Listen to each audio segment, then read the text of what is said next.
Je m'appelle Anna Williams. J'ai 32 ans et mon frère m'a interdit d'assister à son mariage avec une princesse. Tu es d'une classe trop inférieure pour te tenir parmi la royauté, a-t-il ricané. Maman et papa étaient d'accord pour dire qu'ils savaient ce qui était le mieux. Puis ils m'ont laissé seul dans mon appartement 3 heures avant la cérémonie. J'avais payé ses frais de scolarité universitaire. Couvert l'hypothèque de nos parents à 2 reprises. Et une fois vendu la montre que notre grand-mère m'avait laissée pour qu'il puisse échapper à une dette qui, jurait-il, ruinerait son avenir. Rien de tout cela n'a compté à l'instant où la royauté lui a fait croire qu'il n'avait plus besoin de moi. Je n'ai pas pleuré. J'ai ouvert le dossier où je gardais chaque virement, chaque prêt et chaque message qu'il m'avait ordonné de cacher. Pendant des années. Je les avais protégés parce que je croyais que la loyauté familiale signifiait absorber les dégâts en silence. Ce matin-là, j'ai finalement compris que le silence m'avait seulement rendu utile. Puis, quelqu'un a frappé assez fort pour faire trembler le cadre de la porte. 2 gardes royaux se tenaient dehors. L'un tenait un ordre scellé portant le blason du roi. Le roi vous attend, a-t-il dit. La cérémonie ne peut se poursuivre sans votre témoignage. Mon frère avait passé des mois à s'assurer que je n'entrerais jamais dans ce palais. Pourtant, le roi avait arrêté le mariage pour moi. Alors que j'attrapais mon manteau, j'ai remarqué une ligne sur l'ordre qui a transformé ma colère en peur. Suspicion de fraude financière impliquant la maison royale. Je savais exactement quel dossier pouvait le prouver. Et exactement ce que leur exposition me coûterait. Avant de vous raconter ce qui s'est passé après ce coup à la porte. Dites-moi quel temps il fait là où vous êtes. Est-ce que cela correspond à votre humeur aujourd'hui? Je suis curieuse de voir jusqu'où cette histoire voyagera. Le garde n'a presque rien dit pendant le trajet. J'ai gardé l'ordre royal sur mes genoux et j'ai relu la phrase « suspicion de fraude financière » impliquant la maison royale jusqu'à ce que mon estomac se noue. 6 mois plus tôt, mon frère Michael m'avait demandé d'examiner des résumés d'investissement qu'il avait l'intention de montrer au palais. Il les appelait des registres de fiducie familiale, mais les comptes sous-jacents étaient les miens. Mon historique de salaire. Mes déclarations de revenus et mon crédit commercial avaient été réarrangés pour faire paraître notre famille riche et sans dette. J'ai refusé de les certifier. Nos parents m'ont traité d'égoïste et ont dit qu'un mariage royal nous élèverait tous. 2 jours plus tard, mon accès aux archives familiales a disparu. Je me suis dit qu'il avait trouvé un autre comptable. Alors que les portes du palais apparaissaient, un numéro inconnu m'a envoyé un texto. N'apporte rien, ne dis rien. Tu as signé les virements, toi aussi. Cette partie était vraie. Des années plus tôt, lors de l'effondrement financier de nos parents. J'avais autorisé des virements d'urgence parce qu'ils prétendaient que la maison et le traitement de mon père étaient en danger. Plus tard, j'ai appris qu'une partie de l'argent avait financé les entreprises de mon frère. Mes signatures étaient authentiques, même si les explications avaient été fausses. À l'intérieur du palais, aucune musique ne jouait. Les invités attendaient derrière les portes closes de la salle de bal tandis que le personnel se déplaçait dans les couloirs avec le silence des gens qui protègent un désastre. Une conseillère royale nommée Sarah Val m'a rencontré près de la sécurité. Je l'ai reconnue d'une réunion de conformité des mois plus tôt. Lorsque mon frère m'avait présenté comme la comptable qui s'occupe des détails mineurs. Sarah m'a conduite dans une pièce fermée à clé et a placé un certificat sur la table. Il déclarait que notre famille contrôlait des actifs d'une valeur de 87 millions de dollars. Mon numéro professionnel apparaissait en dessous. Suivi d'une copie presque parfaite de ma signature. Ceci satisfaisait à l'exigence de divulgation financière pour le mariage, a-t-elle dit.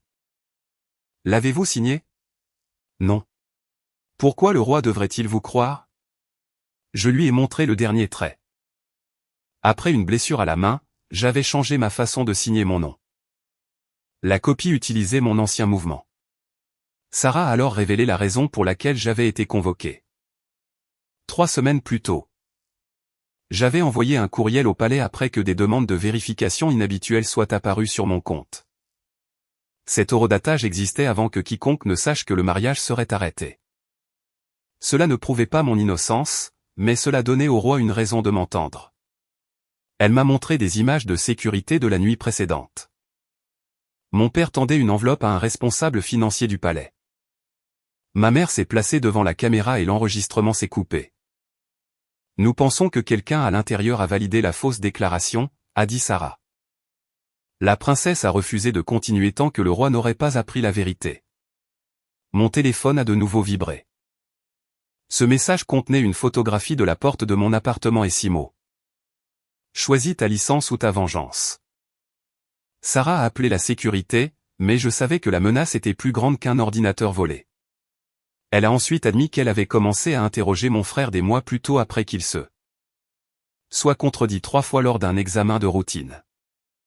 Chaque fois, notre père était intervenu avec une explication soignée tandis que mon frère traitait chaque demande de vérification comme une insulte à son égard.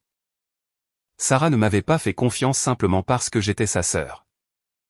Elle avait suivi la piste créée par mon courriel d'avertissement. La princesse avait également remarqué que mon frère devenait sur la défensive chaque fois qu'elle demandait pourquoi la femme qui soutenait ces entreprises était exclue de chaque réunion formelle.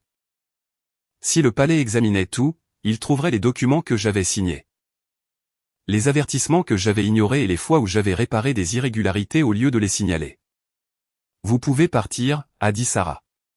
L'enquête se poursuivra sans vous. J'ai regardé le certificat falsifié. Ma famille avait passé des années à me qualifier d'insignifiante tout en construisant leur avenir sur ma crédibilité. Que vaut la loyauté lorsque les personnes qui l'exigent vous ont déjà choisi comme sacrifice? Amenez-moi au roi, ai-je dit. Et ne les prévenez pas que je suis là. Le roi Oliver m'a reçu dans une chambre privée donnant sur la salle de bal à travers une vitre sans teint. En dessous de nous. La princesse se tenait sans son bouquet tandis que mon frère attendait à côté de nos parents et de 2 avocats. Des centaines d'invités regardaient la cérémonie suspendue sans comprendre pourquoi elle s'était arrêtée. Le roi ne m'a pas demandé comment mon frère m'avait blessé. Il a demandé ce que j'avais fait. J'ai admis avoir autorisé des virements d'urgence, corrigé de faux dossiers familiaux et signé des documents sans lire toutes les pièces jointes parce que mes parents prétendaient qu'un désastre s'ensuivrait si je tardais. Un membre du conseil a demandé si une comptable agréée n'aurait pas dû être plus avisée. Oui, ai-je dit. J'ai choisi la pression familiale plutôt que le jugement professionnel. Le roi a prévenu que dénoncer mon frère pourrait m'exposer également. Pour vérifier si je ne faisais que répéter une accusation préparée. Il a placé 3 résumés de comptes devant moi. 2 étaient authentiques. Un avait été modifié par les enquêteurs du palais. J'ai identifié la fausse version parce que sa séquence de transactions ne pouvait pas exister selon les règles de comptabilisation de la banque. Un membre du conseil a échangé un regard avec Sarah. C'était la première fois que quelqu'un dans la pièce me traitait autrement que comme une parente rancunière. Je comprends, ai-je dit. Souhaitez-vous toujours témoigner? J'ai regardé à travers la vitre. Une fois. Mon frère m'avait appelé à 2 heures du matin parce que des investisseurs menaçaient de le dénoncer. J'ai travaillé pendant 31 heures pour reconstruire ces dossiers. Une semaine plus tard, il m'a présenté à une fête comme son assistante. J'aurais aimé témoigner il y a des années, ai-je dit. Mon frère a été amené seul. Il est entré avec assurance jusqu'à ce qu'il me voie. Puis sa main s'est refermée sur son bouton de manchette. Le geste qu'il utilisait en construisant un mensonge. Sarah a placé la déclaration falsifiée devant lui. Il a nié l'avoir vue et a blâmé notre père, qui avait livré les dossiers de soutien. Quand le roi a demandé pourquoi mon identification professionnelle apparaissait sur le formulaire, mon frère s'est tourné vers moi. Parce qu'Anna contrôlait les comptes. S'il y a des irrégularités, vous avez peut-être convoqué le mauvais frère ou la mauvaise sœur. Il a montré des autorisations de virement portant ma vraie signature. Les libellés prétendaient que j'avais contribué au capital de ces entreprises et dissimulé des dettes. J'ai reconnu les virements, mais pas les descriptions. Un paiement que j'avais envoyé pour éviter une saisie immobilière avait été requalifié en investissement. L'argent d'une pénalité fiscale était devenu une distribution de bénéfices. Elle a déplacé les fonds, a-t-il dit. Elle a construit les entités. Elle est en colère parce que nous avons cessé de la laisser contrôler. La famille. Puis il s'est penché plus près. Dis-leur combien de formulaires tu as signés. Dis-leur à quel point tu es vraiment irréprochable. Pendant un instant, le vieux réflexe est revenu. Protéger nos parents. L'expliquer gentiment. Mettre fin au conflit. Il a vu mon hésitation et a souri. C'est pourquoi elle n'a pas été invitée. Il a dit au roi, elle devient instable quand on ne la complimente pas. J'ai demandé à Sarah d'agrandir les métadonnées du fichier. Les libellés avaient été insérés 4 mois plus tôt lors de l'examen de l'engagement royal. Ils utilisaient également une police de caractère publiée après que j'ai signé les formulaires. Originaux. Le compte d'édition appartenait à mon frère. Il a prétendu qu'il avait été piraté. Sarah a demandé s'il accepterait de remettre ses appareils pour un examen forensique. Il n'a pas répondu. D'en bas, un murmure s'est élevé dans la salle de bal alors que les invités réalisaient que le retard n'était plus cérémoniel.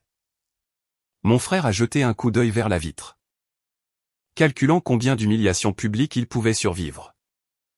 Il a demandé au roi de le laisser s'adresser aux invités et de me blâmer en privé par la suite. La demande l'a exposé plus clairement que la colère ne l'aurait fait. Il ne se souciait pas de la vérité. Il se souciait de contrôler la première version que les gens entendraient. Puis ma mère a appelé. Le roi m'a ordonné de mettre le téléphone sur haut-parleur. Elle ne savait pas qui l'écoutait. Anna, tes signatures sont partout, a-t-elle chuchoté. Si ton frère tombe, tu tombes aussi. Dis-leur que tu as fait une erreur et pars. Nous te pardonnerons. Savais-tu qu'il avait falsifié ma certification, ai-je demandé. La voix de mon père a retenti derrière elle. Ne réponds pas à ça. Ma mère a marqué une pause, puis a dit, nous avons fait ce qui était nécessaire. L'expression du roi a changé. Mon frère a tendu la main vers mon téléphone, mais un garde l'a arrêté. Elle a planifié ça, a-t-il crié. Je me suis tourné vers lui. Je voulais un frère. Tu as pris ça pour une permission. Le roi a ordonné que nos parents soient amenés dans la chambre du conseil et m'a demandé si je souhaitais me retirer avant que l'affaire ne devienne publique. Mon frère a baissé la voix. Quand ils examineront ta carrière, tu perdras tout. Il ne bluffait pas. Les dossiers pouvaient m'innocenter de la contrefaçon tout en prouvant des années de mauvais jugement. Ma licence? Mes clients et la seule vie que j'avais construite sans eux faisaient maintenant partie du prix. Arrêtez le mariage, ai-je dit.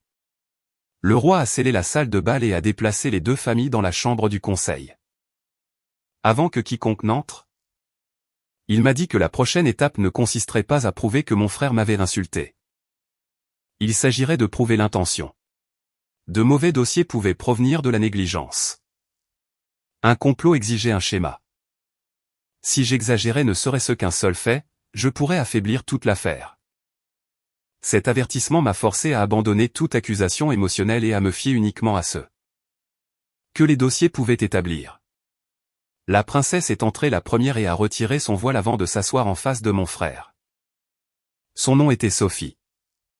De près, elle ressemblait moins à un portrait royal qu'à une femme qui venait d'apprendre que son avenir pourrait être contrefait. Mon frère a essayé de s'approcher d'elle. Les gardes l'ont bloqué. Sophie, ma sœur m'a toujours jalousé, a-t-il dit. Ta sœur n'a pas soumis de fausses déclarations à mon père, a-t-elle répondu. Nos parents, James et Linda, sont arrivés ensuite. Ma mère m'a dévisagé comme si j'avais envahi un lieu qui leur était réservé. Mon père a exigé des avocats. Puis sais-tu lorsque le roi a prévenu que chaque fausse déclaration ferait partie de l'enquête. Sarah a connecté mes archives cryptées à l'écran de la chambre. J'ai ouvert une feuille de calcul contenant des années de paiement, de frais de scolarité, de versements hypothécaires, d'entreprises en faillite, de voyages privés et de virements intitulés urgence familiale. Le schéma était dévastateur parce qu'il était ordinaire. Il n'avait pas tout pris en un seul acte spectaculaire. Il l'avait fait par mensualité. Chaque demande assez petite pour paraître supportable. Chaque promesse assez urgente pour empêcher les questions. À côté de plusieurs paiements, je m'étais écrit la même note, dernière fois. Voir ces mots répétés au fil des ans m'a plus embarrassé que les chiffres. Il prouvait que j'avais reconnu le schéma bien avant de trouver le courage d'y mettre fin. J'ai montré au conseil 48 000 $ que mon frère disait devoir empêcher son expulsion de l'université. Ses frais de scolarité avaient déjà été couverts par une bourse. L'argent a financé sa première entreprise. 19 000 $ étaient censés payer l'opération de mon père. L'assurance l'avait couverte. L'argent est devenu un acompte pour une voiture. Les familles ne tiennent pas les comptes, a interrompu ma mère. Vous avez tenu les comptes en décidant qui était digne du mariage, ai-je dit. Le formulaire de divulgation royale exigeait que mon frère liste l'aide majeure. Les dettes liées à la famille et les participations. Il n'avait rien écrit. Il a revendiqué la propriété exclusive de 3 entreprises financées par des prêts à mon nom. Sophie a lu les entrées lentement. Quand tu as dit que tu avais tout construit seul. Mentais-tu à ce moment-là ou mens-tu maintenant? Anna voulait partager, a-t-il répondu. J'ai joué un vieil enregistrement audio. Sa voix me suppliait de transférer de l'argent parce que nos parents allaient perdre la maison. Il promettait un remboursement dans les 30 jours. Il n'a jamais remboursé $1. Mon père a qualifié l'enregistrement d'illégal. Sarah a confirmé qu'il avait été fait légalement. Mon frère a changé de tactique et a accusé le palais de discrimination envers les roturiers. J'aime Sophie, a-t-il dit. Est-ce que des règles comptables techniques devraient effacer cela? L'amour ne nécessite pas une signature falsifiée, a répondu Sophie. Puis Sarah a révélé pourquoi la cérémonie avait été suspendue avant mon arrivée. La sécurité du palais avait intercepté des instructions pour transférer 5 millions de $ d'une fondation caritative royale vers l'une des entreprises de mon frère immédiatement après la signature du certificat de mariage. L'autorisation était déguisée en mandat d'investissement et approuvée numériquement par le même responsable financier vu en train de recevoir l'enveloppe de mon père. Mon frère a nié en avoir connaissance. Mon père a nié avoir payé qui que ce soit. Ma mère a prétendu avoir bloqué la caméra parce que sa robe s'était déchirée. Leurs mensonges ne se soutenaient plus les uns les autres. Sophie a demandé à voir le mandat original. La page de signature accordait à l'entreprise de mon frère l'autorité non seulement sur le transfert de 5 millions de $, mais aussi sur les futures décisions d'investissement pour 3 œuvres de bienfaisance royale. Le premier vol aurait ouvert la porte à beaucoup d'autres. Mon frère lui avait décrit le document comme une reconnaissance de routine requise après le mariage. Elle l'avait presque signé lors du dîner de répétition. Mais avait tardé parce qu'une page faisait référence à un conseiller qu'elle n'avait jamais rencontré. Les enquêteurs ont fouillé le bureau du responsable et ont trouvé des messages de mon père. Une fois qu'il signe, la famille devient intouchable. Un autre disait, Anna prendra la responsabilité comptable si quelque chose refait surface. Mon frère avait l'air furieux, non pas parce que le stratagème existait, mais parce que les messages avaient survécu. Le roi a demandé si mes archives pouvaient montrer comment le mandat frauduleux avait été créé. J'ai reconnu le modèle. J'avais conçu une version antérieure pour un travail légitime à but non lucratif. Prouver qu'il avait copié nécessitait d'ouvrir mon historique d'audit complet, y compris les fois où j'avais corrigé en silence les déclarations suspectes de ma famille plutôt que de les signaler. Mon frère a compris avant tout le monde. Montre-leur tout, a-t-il dit. Laisse-les voir quel genre de comptable tu es. Avez-vous déjà protégé quelqu'un si longtemps que dire la vérité à son sujet devient aussi une confession sur vous-même? J'ai inséré ma clé de sécurité. Ceci pourrait mettre fin à ma carrière, ai-je dit. Ouvrez le journal d'audit. Mon nom apparaissait tout au long de l'historique d'audit. J'avais corrigé des revenus surévalués sur une demande de prêt. Supprimer des déductions non étayées de projets de déclaration fiscale et inverser des virements que mon frère faisait transiter par des sociétés dormantes. J'avais prévenu ma famille par écrit que toute manipulation ultérieure pourrait devenir une fraude. Ce que je n'avais pas fait, c'était de les dénoncer. Je continuais à choisir la réparation privée plutôt que la responsabilité publique parce que je croyais que l'exposition nous détruirait. Le secret ne leur a fait que donner de l'espace pour devenir plus audacieux. Un membre du conseil a demandé pourquoi on devrait me faire confiance maintenant. Mon père a saisi la question en disant: elle a toujours contrôlé l'information et aurait pu fabriquer les archives. Sarah a répondu que le palais avait déjà obtenu des journaux correspondant directement auprès du fournisseur de cloud et de la banque. Je n'avais pas besoin de défendre ma personnalité. Des systèmes indépendants avaient préservé ce que ma famille s'attendait à ce que j'efface. Ne faites pas confiance à mon caractère, ai-je répondu. Faites confiance aux horodatage. Sarah a isolé la date à laquelle le modèle de la fondation caritative a été copié. Le compte de mon frère l'a téléchargé depuis son Penthouse. 11 minutes plus tard, mon père a ouvert le même fichier. Une semaine après, le responsable financier du palais a téléchargé une version modifiée sur un serveur caché. La piste a établi une coordination. Mais mon frère a exigé que Sarah ouvre un dossier intitulé AW privé. À l'intérieur se trouvaient des projets de lettres que j'avais écrites 2 ans plus tôt en essayant d'empêcher l'une de ces entreprises de s'effondrer. L'une proposait de déplacer les actifs familiaux dans une fiducie protégée pendant que les créanciers négociaient. Je ne l'avais jamais envoyée, mais cela paraissait terrible. Elle a conçu la dissimulation, a-t-il annoncé. Elle n'est pas une victime. Elle en est l'architecte. Nos parents ont immédiatement acquiescé. Ils ont abandonné l'histoire selon laquelle j'étais sans importance. Car me blâmer maintenant exigeait de me rendre puissante. Le roi a demandé si j'avais écrit le document. Oui. J'ai expliqué que c'était une option non soumise. Rédigée avant que je ne découvre des factures falsifiées. Les métadonnées ont confirmé qu'elles n'avaient jamais été transmises. Mais le conseiller juridique a dit que mon ordre professionnel l'examinerait quand même. Mon frère s'est penché assez près pour que je sois la seule à l'entendre. Tu aurais pu rester à la maison et garder ta licence. Mais tu avais besoin de te sentir importante pour un jour. Les mots ont touché leur cible. Ma carrière était la seule identité que j'avais construite en dehors de ma famille. La perdre me terrifiait. J'imaginais des clients lisant les gros titres. Des collègues remettant en question chaque rapport que j'avais signé. Et des années de travail réduites à une note de bas de page sous le scandale de mon frère.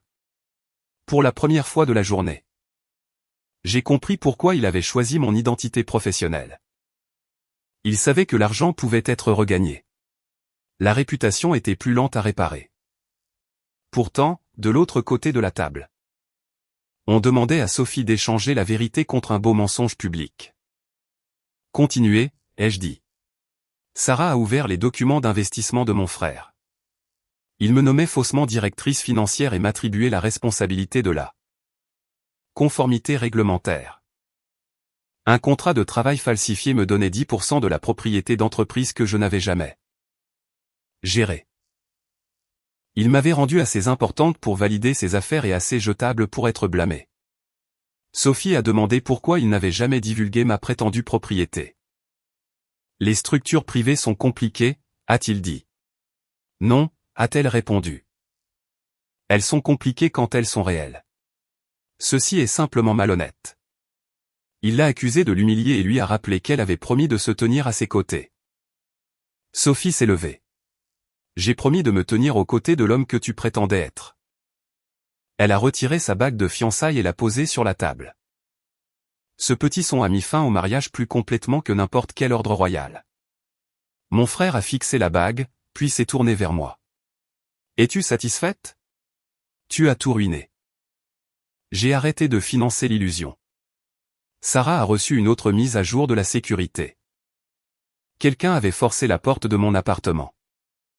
La caméra d'un voisin a capturé un véhicule appartenant à une société de sécurité sous contrat avec l'entreprise de mon frère. À l'intérieur, les gardes ont trouvé un logiciel de suppression et une liste de fichiers à effacer. En bas, de l'écriture de mon père, se trouvaient les mots. Laisse les originaux signés. Elle porte la responsabilité.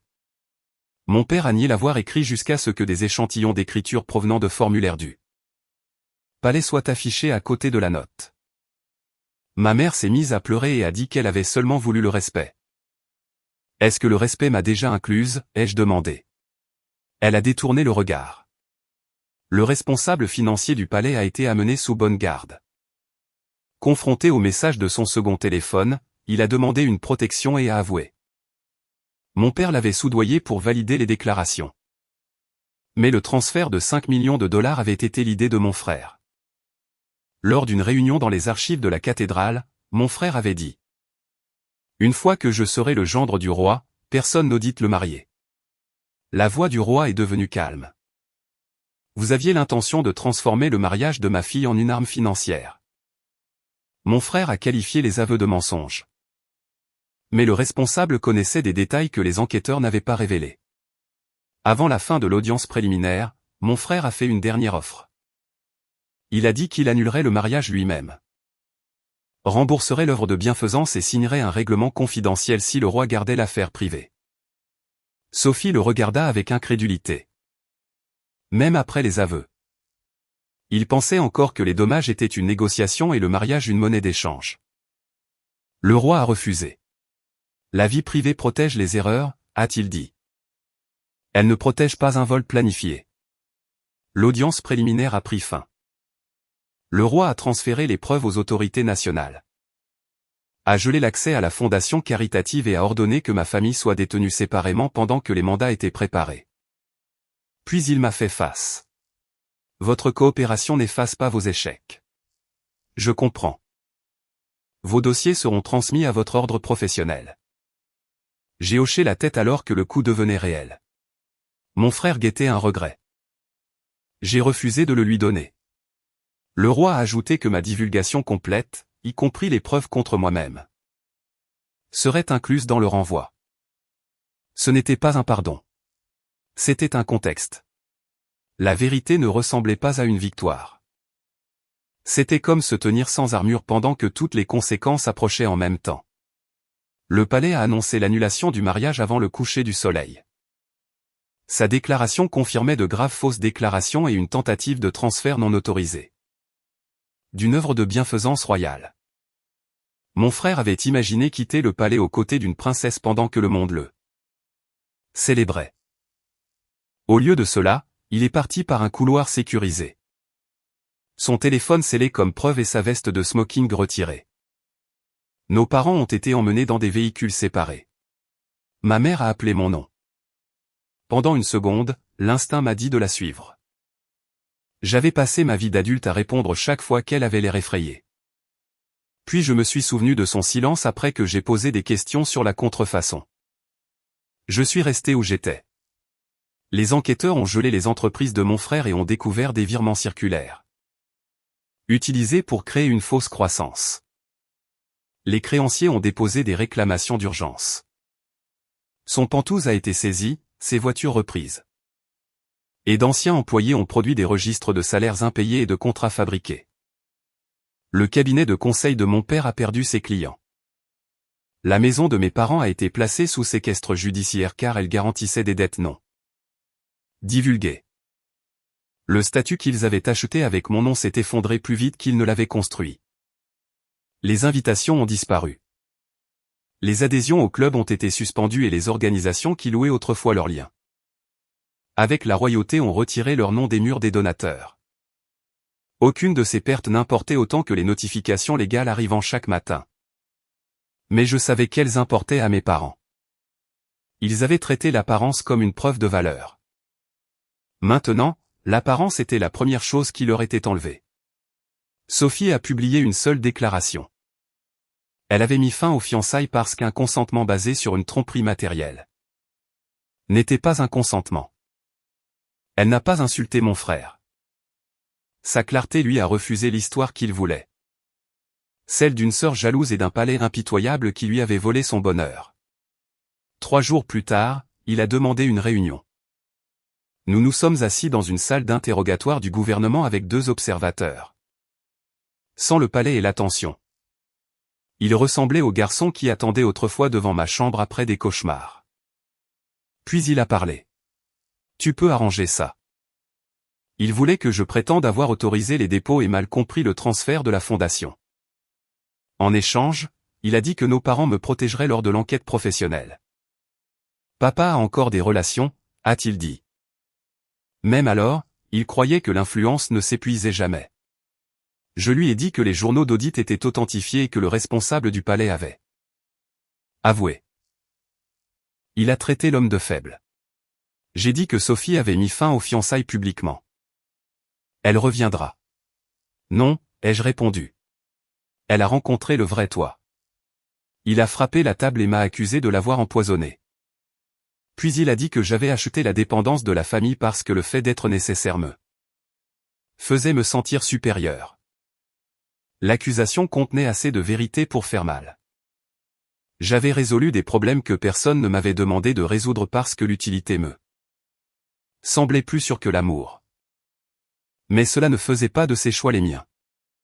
J'ai aidé parce que je croyais que tu deviendrais la personne que tu prétendais être, ai-je dit. C'était mon erreur. Il a demandé si je pouvais vivre avec le fait que nos parents tombent avec lui. C'était la question que ma famille avait utilisée pendant des années.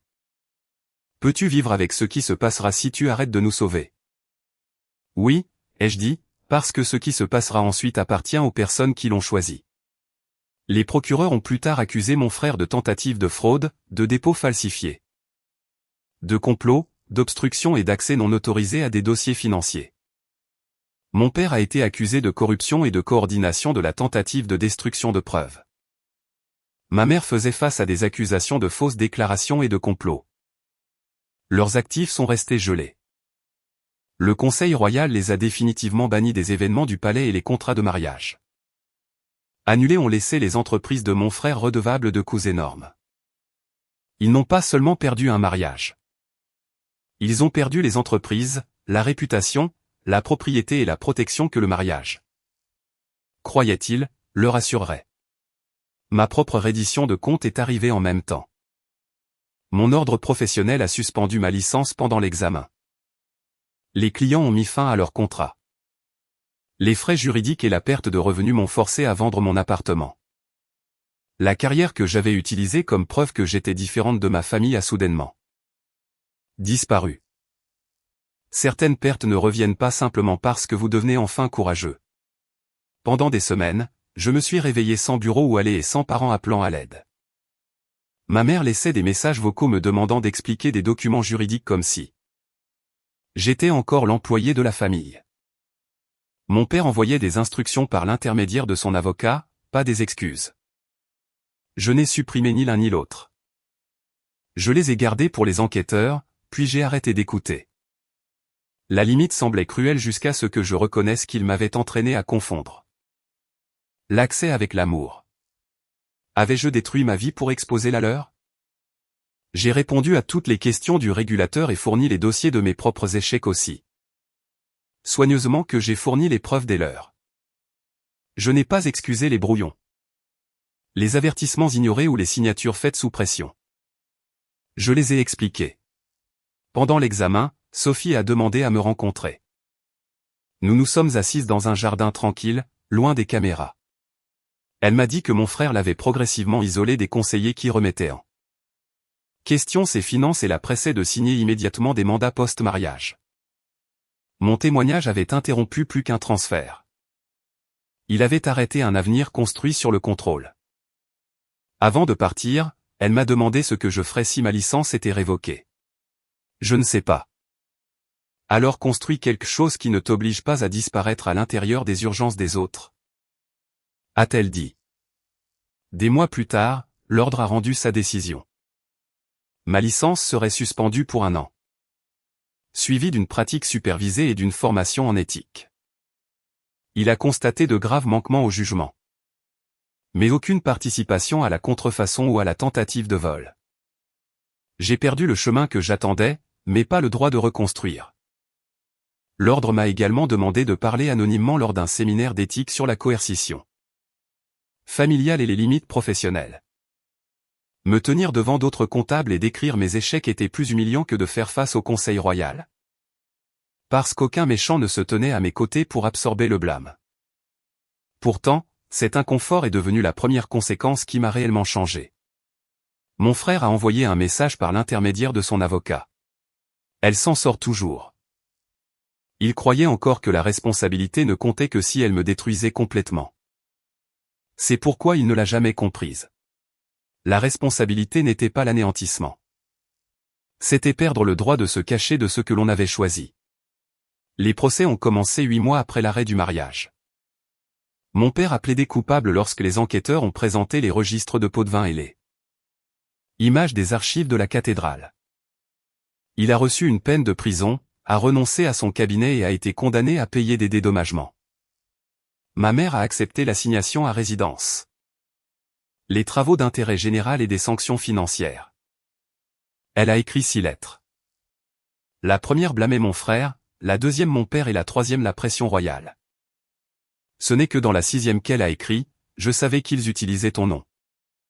Et j'ai choisi la vie qu'ils me promettaient. » Je n'ai pas répondu. Des excuses peuvent être vraies et arriver quand même trop tard pour rouvrir une porte. Mon frère a rejeté tous les accords et est allé en procès. Il a prétendu que j'avais manigancé le complot parce que je voulais avoir accès au palais. Les procureurs ont répondu avec ces messages, les métadonnées modifiées, les réunions enregistrées et le témoignage du responsable financier. Sophie a décrit les documents qu'il la pressait de signer. Elle ne l'a jamais regardé. Le jury l'a reconnu coupable de tous les chefs d'accusation majeurs. Il a reçu des années de prison, des dédommagements dépassant ses actifs restants.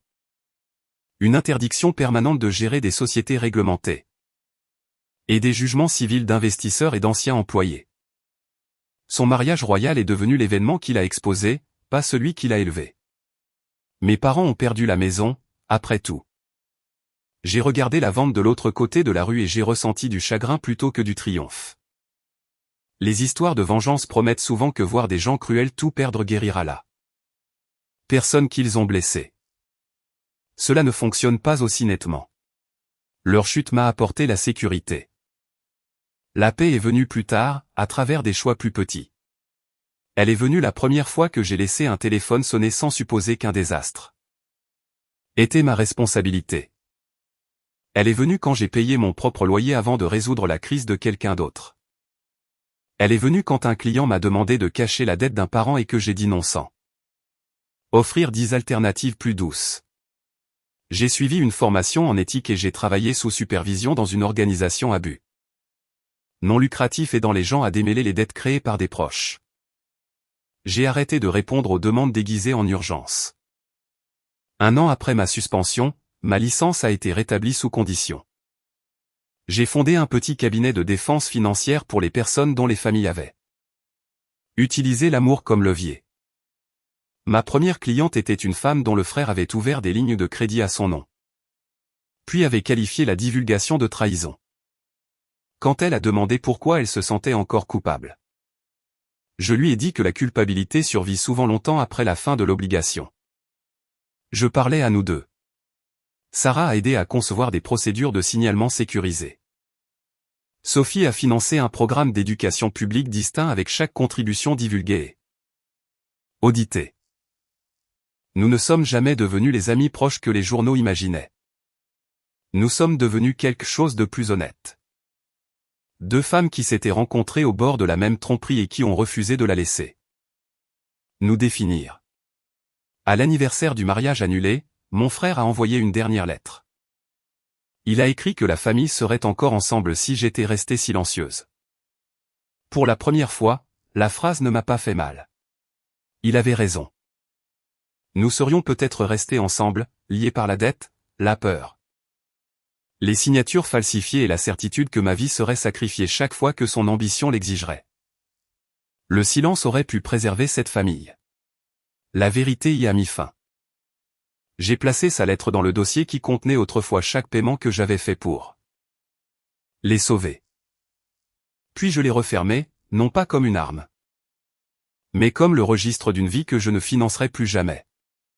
Ce soir-là, la pluie tombait sur la fenêtre de mon appartement plus petit. Il n'y avait pas de garde dehors, pas d'invitation royale et pas de foule attendant un verdict. Ma vie n'avait plus l'air extraordinaire. Elle me semblait enfin mienne. Mon frère a dit un jour que j'étais d'une classe trop inférieure pour me tenir parmi la royauté. En fin de compte, la classe n'avait rien à voir avec l'argent, les titres ou les palais. C'était le courage de dire la vérité quand un mensonge serait plus confortable. Et la force d'accepter le prix sans forcer quelqu'un d'autre à le payer.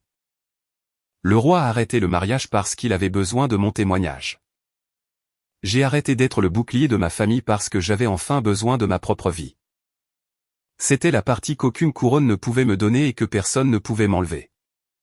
Nous apprécions vraiment votre soutien aujourd'hui. Toutes les situations de cette histoire sont fictives et créées uniquement à des fins narratives et éducatives. Nous espérons qu'elle vous rappelle qu'il y a une force à ne plus s'engager avec des gens qui connaissent déjà la vérité. Votre énergie peut être utilisée pour reconstruire votre vie au lieu de diriger votre douleur vers ceux qui la causent.